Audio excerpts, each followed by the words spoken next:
Halo anak-anak, Assalamualaikum warahmatullahi wabarakatuh. Semoga kabar kalian semua selalu sehat dan tetap semangat ya belajarnya. Pada kesempatan kali ini kita masih belajar di tematik tema 2, subtema 2, pembelajaran 3 dan pembelajaran 4. Nah, materi yang akan kita pelajari kali ini yaitu yang pertama, menjelaskan urutan peristiwa dalam teks, membedakan antara tanggung jawab, kewajiban, dan hak, dan yang ketiga adalah menjelaskan jenis-jenis usaha ekonomi yang dikelola secara perorangan dan kelompok.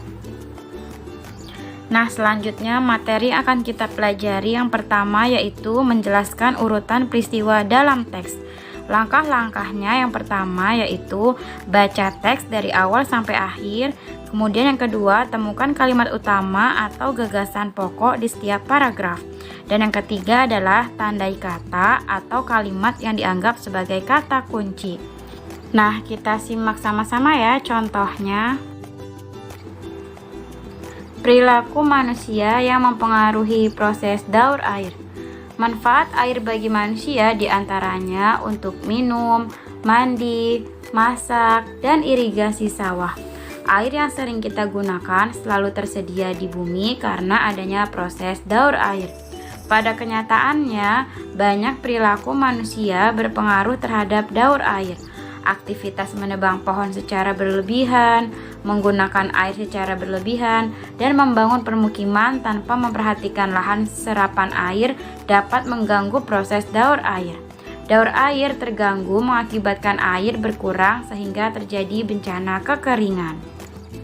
Nah, urutan peristiwa dalam teks tersebut yang pertama yaitu air sangat bermanfaat bagi manusia pada masa itu.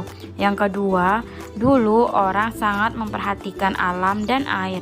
Urutan yang ketiga, namun saat teknologi maju, manusia mulai menebang pohon, boros memakai air dan membangun banyak gedung di hutan dan merusak alam sehingga air pun berkurang.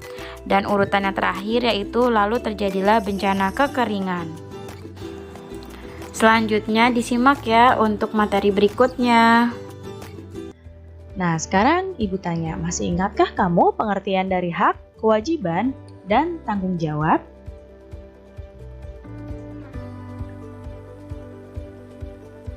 Hak adalah sesuatu yang dimiliki manusia sejak lahir. Kewajiban adalah sesuatu yang harus dilaksanakan oleh setiap orang. Sedangkan tanggung jawab adalah sikap dan perilaku seseorang untuk melaksanakan tugas dan kewajibannya.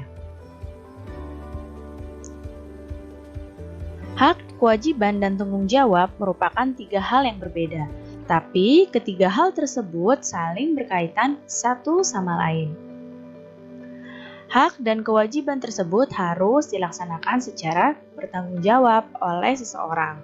Kalau orang tersebut tidak melaksanakan hak dan kewajibannya, maka bisa dibilang orang tersebut tidak bertanggung jawab.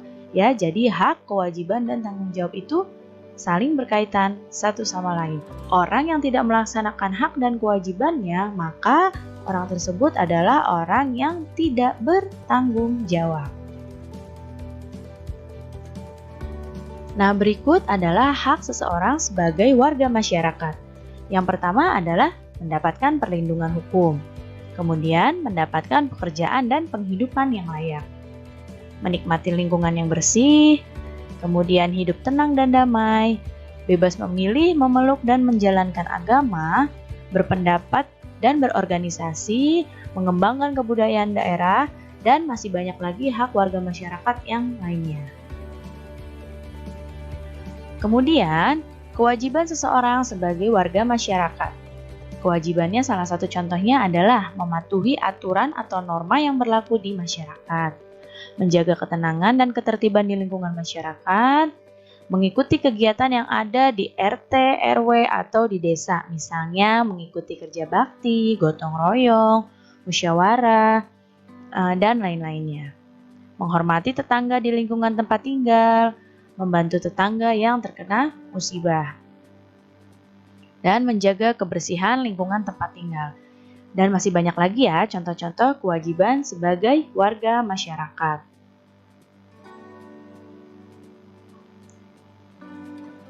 Nah, sekarang kita akan mempelajari tentang jenis usaha ekonomi. Jenis usaha ekonomi itu dibagi menjadi dua. Ada usaha ekonomi perorangan, ada usaha ekonomi yang dikelola oleh kelompok.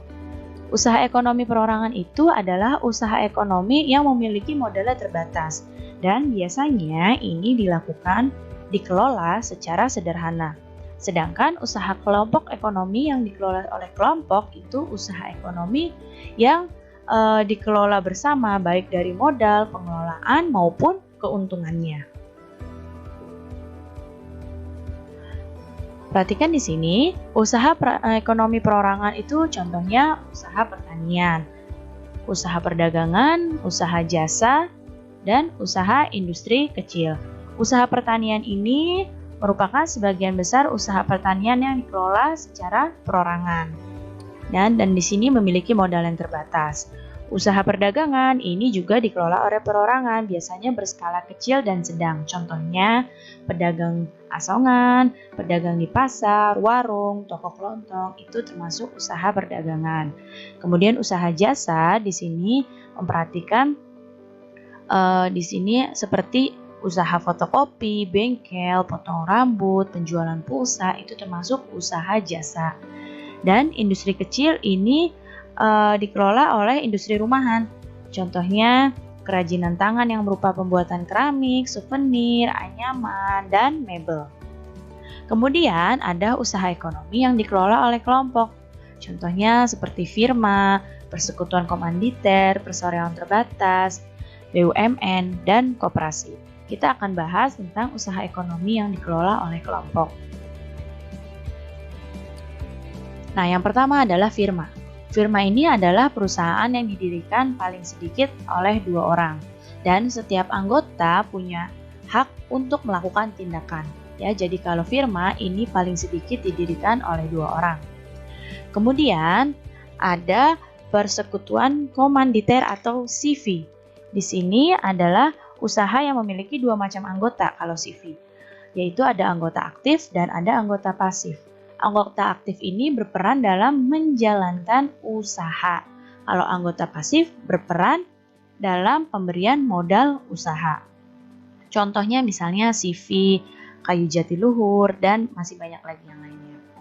Kemudian perseroan terbatas atau PT. Nah, ini adalah perusahaan yang modalnya dihimpun dari beberapa orang dengan cara menjual saham. Saham itu adalah surat tanda keikutsertaan penanaman modal. Di sini, pemilik saham punya kewenangan terhadap perusahaan tersebut dan berhak mendapatkan laba atau keuntungan perusahaan. Kemudian ada badan usaha milik negara atau BUMN. BUMN adalah perusahaan yang seluruh atau sebagian modalnya itu dimiliki oleh negara. BUMN itu bisa berbentuk perusahaan umum atau perum dan bisa berbentuk perseroan terbatas atau PT. Contohnya perum itu adalah Perum Peruri atau percetakan uang negara. Dan contohnya PT adalah PT KAI atau Kereta Api Indonesia. Dan selanjutnya adalah koperasi. Koperasi merupakan usaha bersama yang berdasarkan asas kekeluargaan. Nah, di dalam koperasi, semua anggota itu wajib membayar yang namanya simpanan pokok dan simpanan wajib. Contoh koperasi adalah koperasi unit desa atau KUD dan koperasi sekolah. Nah, sekarang kita akan bahas jenis-jenis atau bentuk-bentuk dari koperasi. Ada yang disebut koperasi konsumsi. Ini usaha bersama yang menyediakan berbagai barang konsumsi untuk memenuhi kebutuhan sehari-hari. Ada koperasi simpan pinjam. Ini usaha bersama untuk menyediakan layanan simpan pinjam. Yang selanjutnya ada koperasi produksi.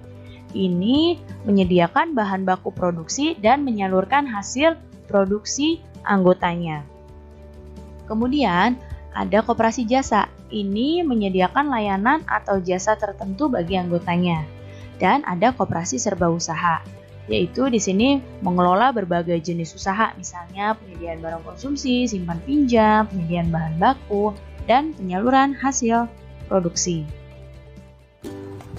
Nah, materi selanjutnya yaitu menceritakan kembali isi teks. Langkah-langkahnya yang pertama yaitu baca teks secara keseluruhan, kemudian yang kedua membuat daftar pertanyaan dengan menggunakan kata tanya adik Simba. Lalu setelah itu menjawab pertanyaan-pertanyaan yang dibuat. Nah, setelah itu tuliskan kembali cerita secara singkat sesuai dengan urutan peristiwa. Semoga dapat dipahami ya anak-anak. Nah, sekarang kita akan masuk tentang kegiatan ekonomi. Kegiatan ekonomi ini dibagi menjadi 3, yaitu produksi, distribusi, dan konsumsi. Produksi adalah kegiatan menghasilkan barang. Distribusi adalah kegiatan menyalurkan hasil produksi dari produsen ke konsumen. Kalau konsumsi adalah kegiatan menghabiskan atau mengurangi nilai guna dari suatu barang. Sekarang kita akan bahas satu persatu. Yang pertama adalah produksi. Produksi tadi adalah kegiatan menghasilkan barang dalam rangka memenuhi kebutuhan hidup. Orang yang melakukan kegiatan produksi itu disebut dengan produsen. Nah, proses produksi ini menyebabkan produsen dapat keuntungan. Keuntungan tersebut digunakan untuk menjaga kelangsungan usaha dari produsen dan memenuhi kebutuhan hidup dari produsen tersebut. Lihat di sini ada bahan baku. Bahan baku ini yang digambar adalah tebu. Ya, kemudian tebu ini diolah di pabrik oleh produsen supaya menjadi gula. Jadi bahan bakunya adalah tebu, kemudian diolah di pabrik gula oleh produsen supaya menjadi kristal-kristal gula.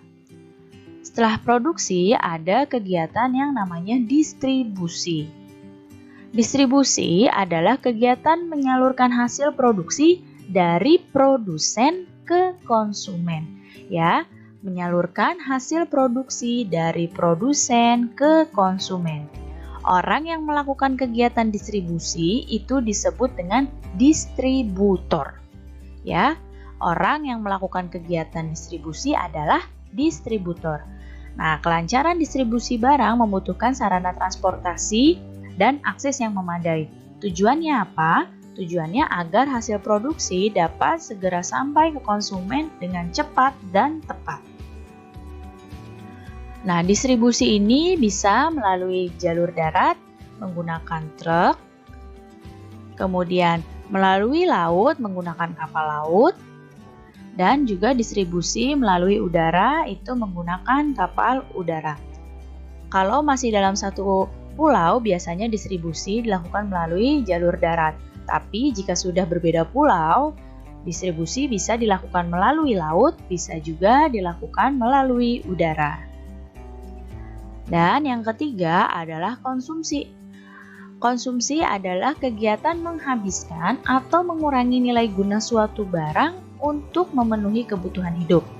Orang yang melakukan konsumsi ini disebut dengan konsumen. Ya, jadi konsumen adalah orang yang melakukan kegiatan konsumsi.